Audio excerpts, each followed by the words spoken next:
I hope you enjoy it.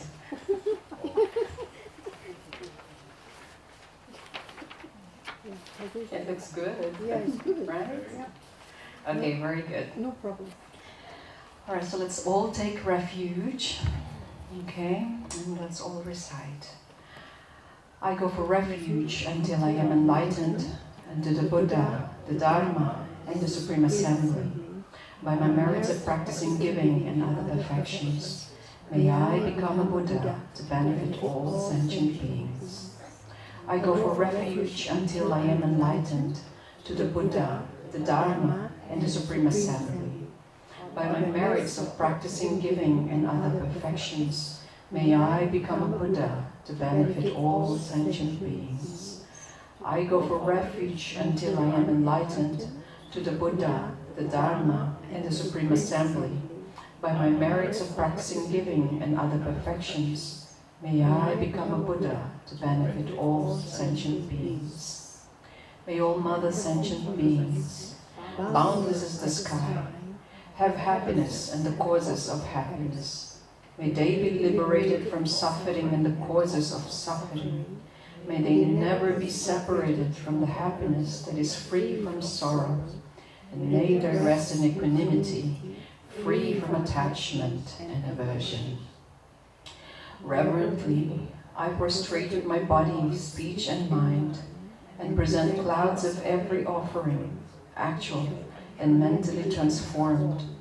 I confess all my destructive actions accumulated since beginningless time, and rejoice in the virtues of all holy and ordinary beings. Please remain until cyclic existence ends, and turn the will of Dharma for sentient beings. I dedicate all the virtues of myself and others to the great awakening. Very good. Okay, let's set that aside.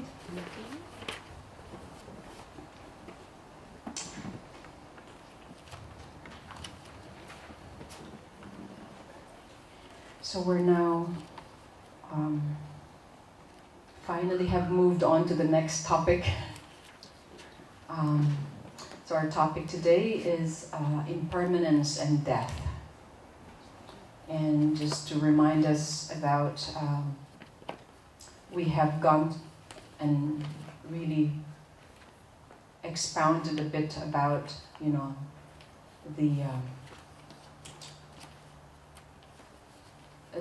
the preciousness of human rebirth, right? That was our first one. And it was quite of a profound learning. So has anybody have any questions on there and have at least had time to contemplate on the preciousness of human rebirth? Have you sometimes may have had the moment and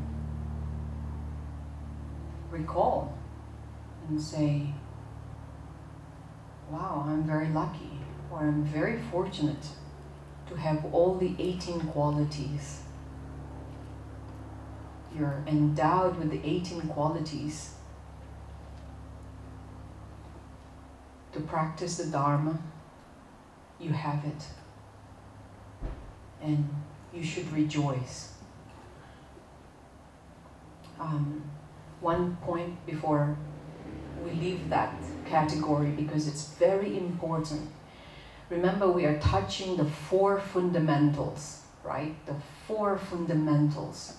Without understanding these 4 fundamentals, we just finished one, and it's quite profound.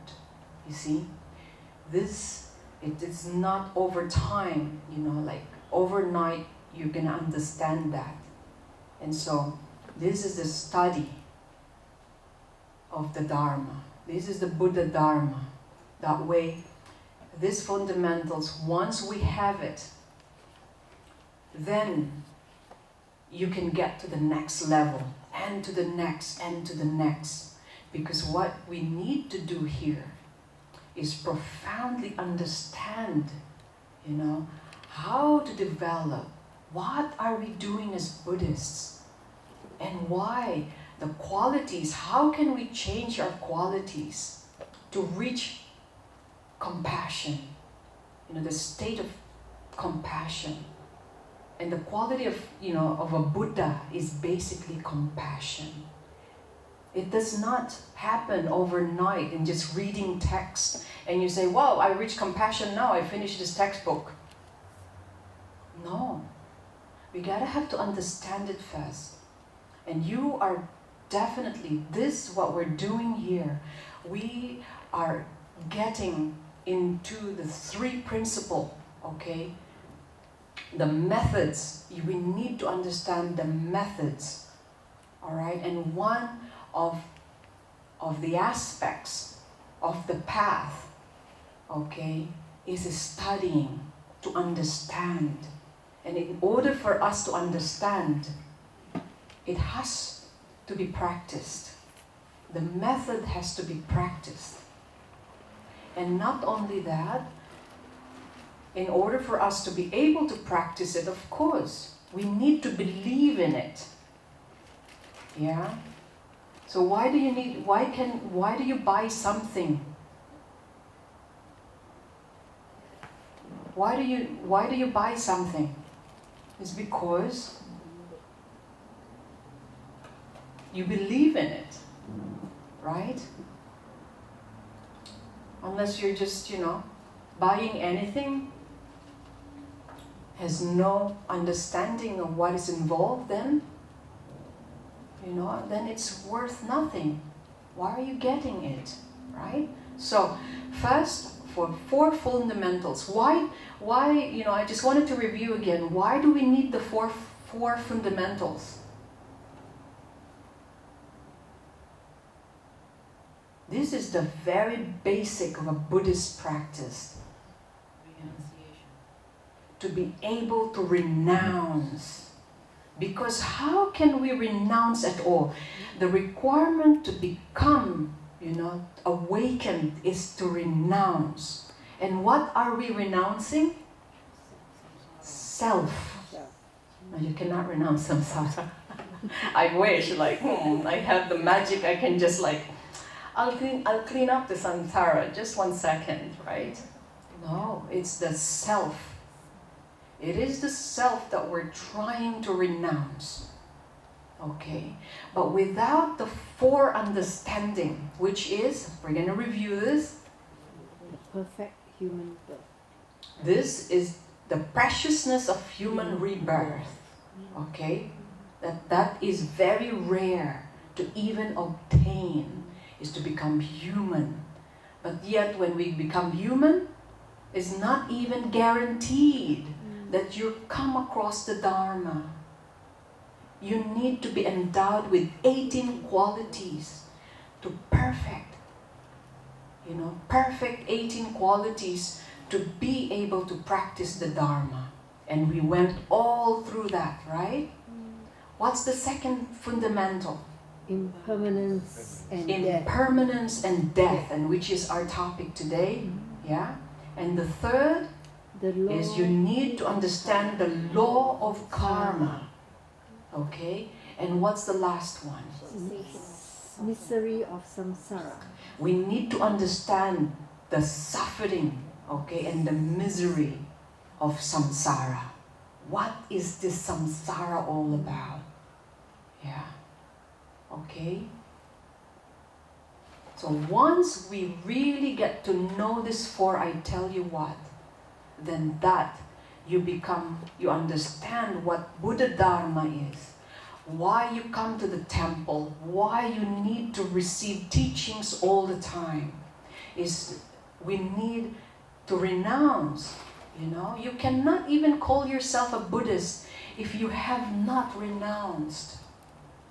But we're doing the other way around. Let me be a Buddhist first and then I'll renounce later. Right? Yeah, but it's okay, Because it's a working basis. Yeah. All right, so, any question about preciousness of human rebirth? No? Are we humans? Yes. Helen is very sure of that, like, yes, yes, move on. Next topic, please. Yes, very good. But you need to thank, you need to rejoice all the time that you got to this point. That once we lose this life, there's no guarantee, all right? No guarantee you become human again. Unless you work it out this lifetime. It's quite serious. It's quite serious. So it leads us to the next topic of, well, what's the guarantee of your life, of your human rebirth right now? If we're talking about impermanence and death. So there are 3 points. And regarding impermanence and death in this practice, the main focus is how to contemplate, how to reflect on this. Okay? Not just to understand the concept and logic of this, but this we need to go home and look at our phone, for example, and say, wow, this cost me a fortune. But Rakita said it's impermanent. Is it really impermanent? But you want it to be permanent. Right? So this is the reason why we're going to have a little bit of a struggle, a little bit of a problem, a little bit of you're going to put a little bit of a fight here against impermanence. You look at your house and you say, wow, I'm paying a mortgage on this, but it's impermanent.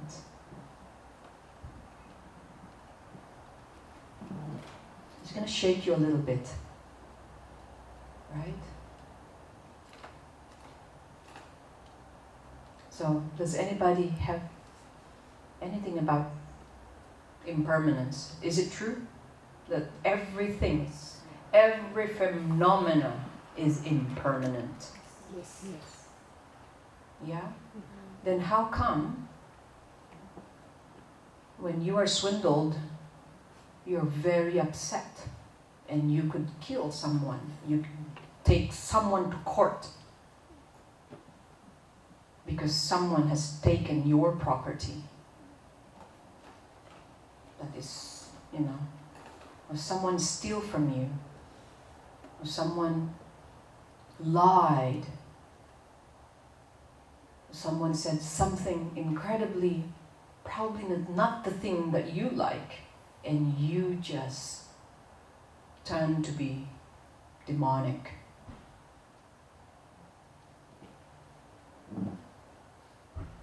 So, again, this is a very serious practice of seeing things impermanently.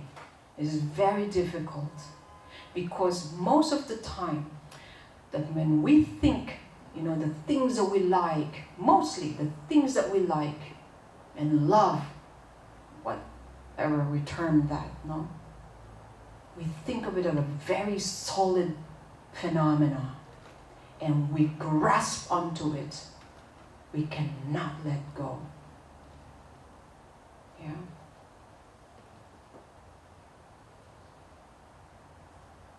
But we don't know how to practice this. How do you practice how do you contemplate impermanence and death? So there's 3 areas and 3 levels of this, okay? And you need to really look at this because people, okay, Dharma practitioners who look into impermanence and everything what they see, touch, smell, okay, perceive, yeah, within their conscious mind. If you practice to contemplate impermanence, you don't get in trouble. Yeah, so the first part is to contemplate on the certainty of death.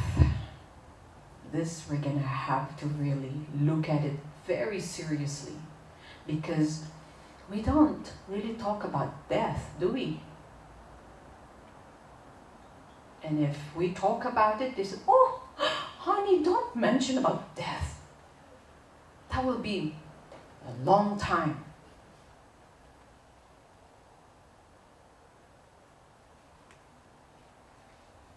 Have you ever discussed that with your loved one? And then when we discuss it, we turn it into humor. Like, what's funny about death?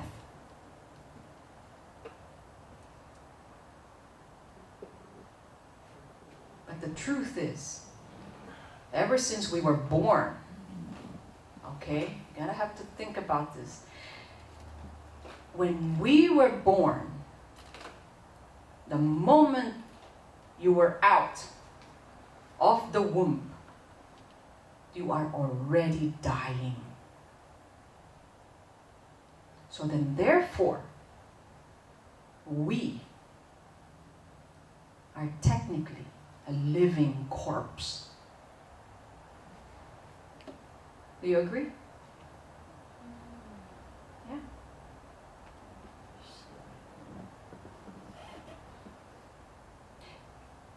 Anything that is born, the moment it arises, is already dying. A flower that blooms, the moment it blooms, it starts to die. That is impermanence. Any idea that the birth of an idea, once that is out, it is dying. It hasn't been started, it's beginning its process to decay. So tell me, anything, but the moment you look at someone, all of a sudden, it's fading. Because it's a sign of it's finishing up. When we eat, wow, everything starts anew. It looks yummy. But the moment you put your spoon or your chopstick and you pick it up and bring it to your plate, it's already finished. And then all of a sudden you're eating the same thing. And you say, wow. And then you stop, because that's the end of it. So everything you start, it ends. Do you agree? Yes. Yes. What about karma and dharma teaching? It will also end, like today. Why do we do? It's not what we do that, because that is the essence.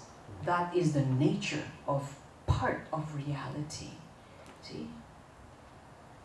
I have to paint this very, very clearly.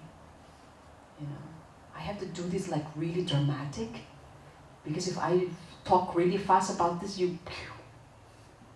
because we don't have so much concentration that you miss a certain thought,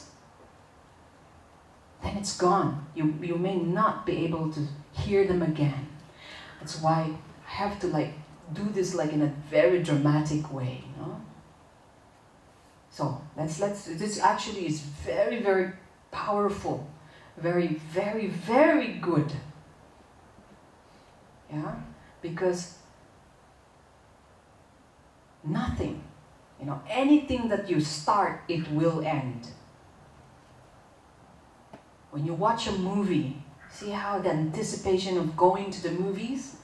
Wow, you have all this, I'm gonna get a popcorn, I'm gonna get a drink, I'll turn off my cell phone.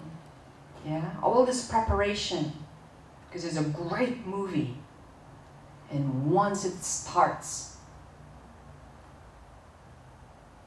it's already ending. even when you're falling in love, it has,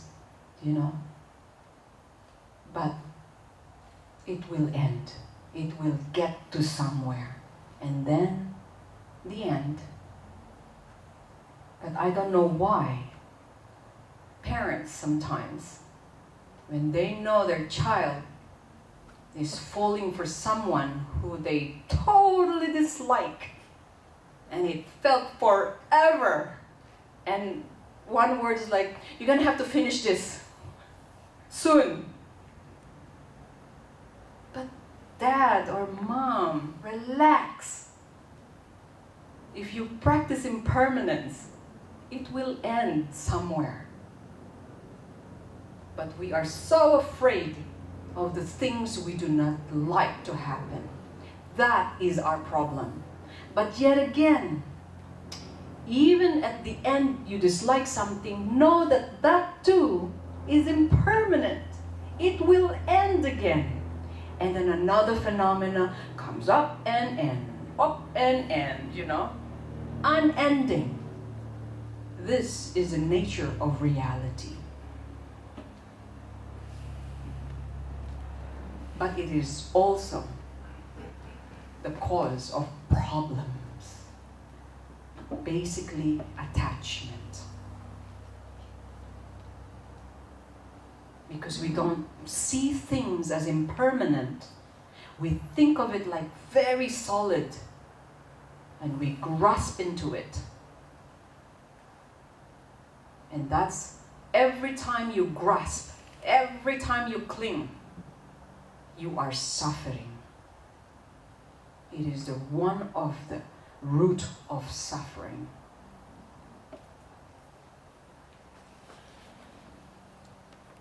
So, just a moment, okay? Then I can challenge you here. And this morning or today, is there anything you were upset about? Or maybe the word upset is quite big or strong. When you raise your eyebrows about.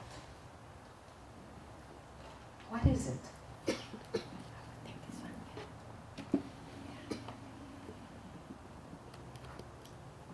Maybe somebody did not say hello to you and you're a little bit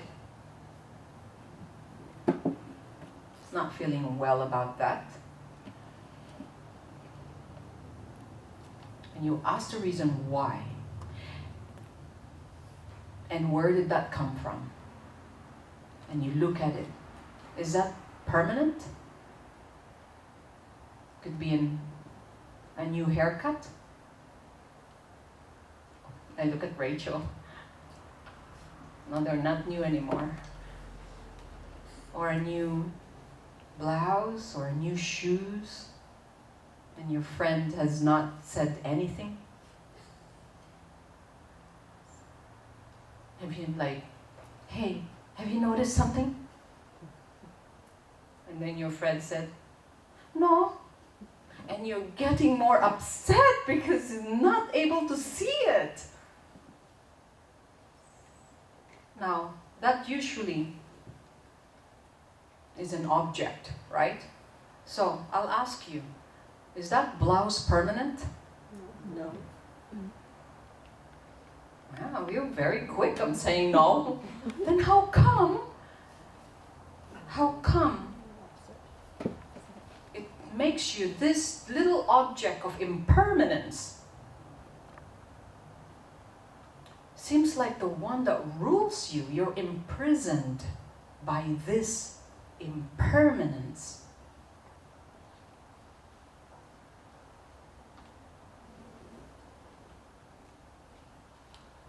Imprisoned.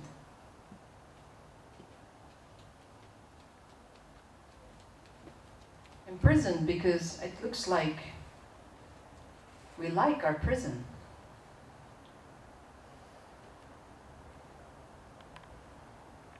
Not that we like it, we love it. We decorate it too. And we think it is permanent as well.